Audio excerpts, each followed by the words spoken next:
This property's been in the family for over 56 years now, and my father-in-law has been here a good portion of his life, and my husband's been here his whole life.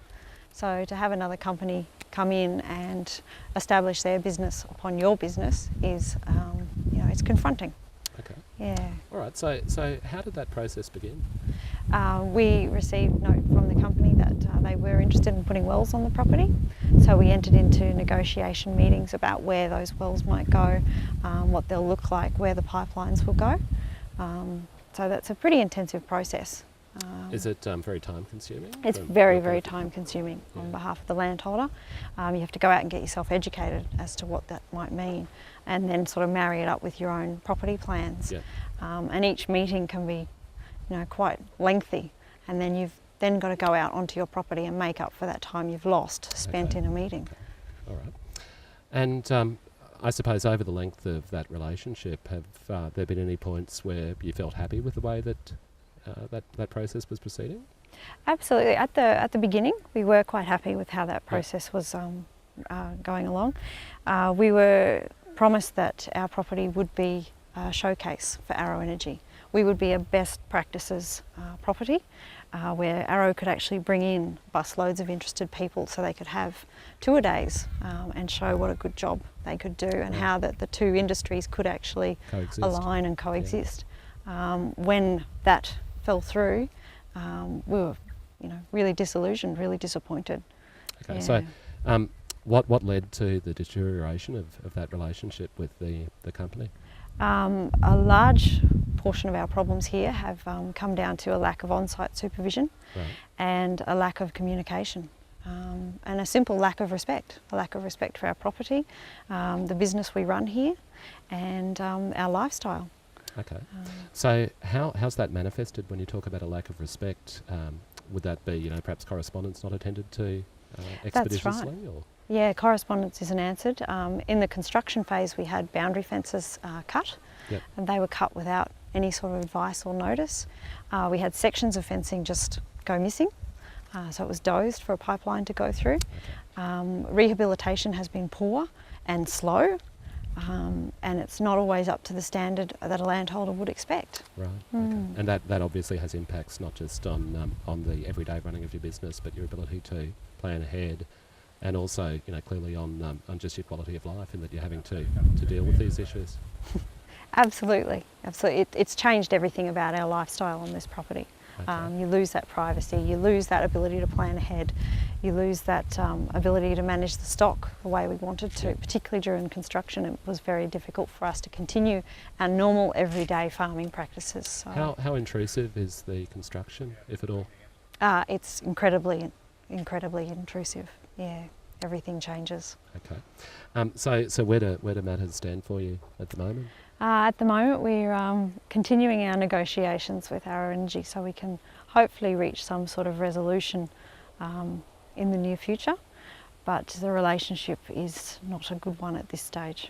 So Megan, this is obviously a gas well on your property. How many gas wells do you have on this property? We have nine of these on our property, okay. Owned and operated by Arrow Energy, okay. which is owned by PetroChina and Shell. PetroChina and Shell? Yes, 50-50 joint venture there. Okay. Can you just tell people a bit about what exactly all this stuff does?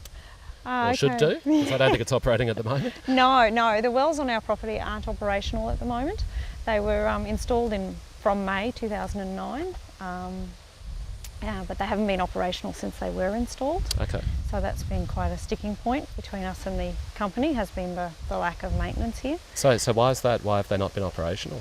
At the moment, Arrow Energy doesn't require the gas to meet their current demand, and nor do they require the associated byproduct of water.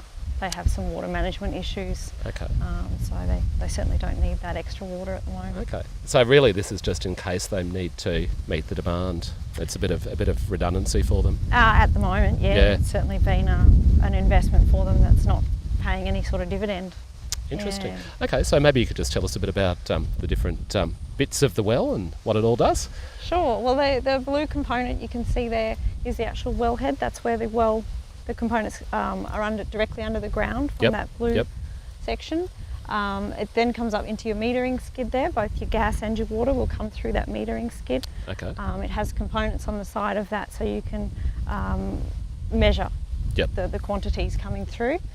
This is just in a nutshell. Over here is your variable field drive or variable speed drive, which controls the blue electric wellhead. Okay. And then your green box here is your genset, which is a gas-driven genset from the well. So the thing powers itself when That's it's correct. operating. Yeah.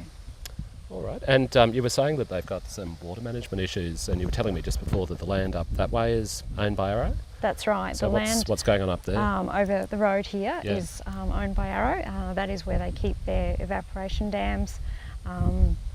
So where they process their byproduct, their water. All right. And is there anything in that dam at the moment? We can Yes. just see the dam wall from this distance. That's right. Yeah. It is at full capacity, from what I've really? heard. Okay. So they do have water management issues there. At the moment, they're in a trial to treat the water over there through a reverse osmosis plant, Right. and then pipe it back past our property to their own property, Right. where they're doing some trial irrigation of crops. Okay. So when you say that you understand that it's full, if we wanted to take a walk, we can't just go onto their land and have a look-see? No, I'm afraid not. No, I'm not surprised. No. No, but they can come onto your land. Yes. Yeah. Yes, they have the right to do that. Okay. And we've also noticed that, all around the property as we came down from your homestead, there are a whole range of signs that say warning, dangerous gases and all the rest of it. Mm-hmm. Can you tell us why there's that long list of signs basically tracking up towards where you live? Yeah, there's pipelines right across the property that connect each well Right. into a system, into a bit of a network.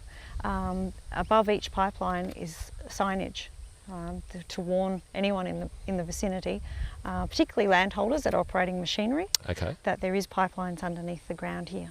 Okay. You have to be aware of that. How closely to where you actually live do any of those pipelines run? About 70 metres behind the house. Why is it so close? It is that close, and we did agree to having it that close because the original plans for this property had the pipeline at a much closer distance. It was less than 40 metres. Less than 40? Yes, Yeah. from the house. So we negotiated with the company to have the pipeline slightly deviated from their original plans. Okay. But that was pretty much as far as they were prepared to go? Would you have Yes. preferred it to be further away? Oh, absolutely. Yeah, Yeah. much Yeah. preferred it to be further away than that. Okay. So. And how many people live in and around the property? There's 2 people at Yep. that residence, and there's another 2 people at another residence. Okay. Yes. Well, this may change actually. The fencing structure around these will change. It will no longer be like that. The actual well pad itself is going to be extended. That's the most recent advice we've had from Arrow Energy, that area there will actually be expanded a little. Oh, okay. So that And- whole space around the well's going to be larger? That's correct. Yeah. And the fencing will be 2 metres high. So, I mean, this is ugly enough to have on your property. Yep. But to have a 2 metre high fence around it is going to be even worse. So you've got 9 of these on your property. How big's this property that the wells are on? We've got about 860 acres here. Okay, so that's not one of the huge ones, is it? No, not this property. It's fairly small, fairly Yep. intense for this area. Yeah. So it's been in the family for over 50 years now, 56 years. So Yeah. it's difficult to have another business come in and establish themselves on your property, and you don't feel you have a lot of Control. control over that. Yeah. That's hard to come to grips with.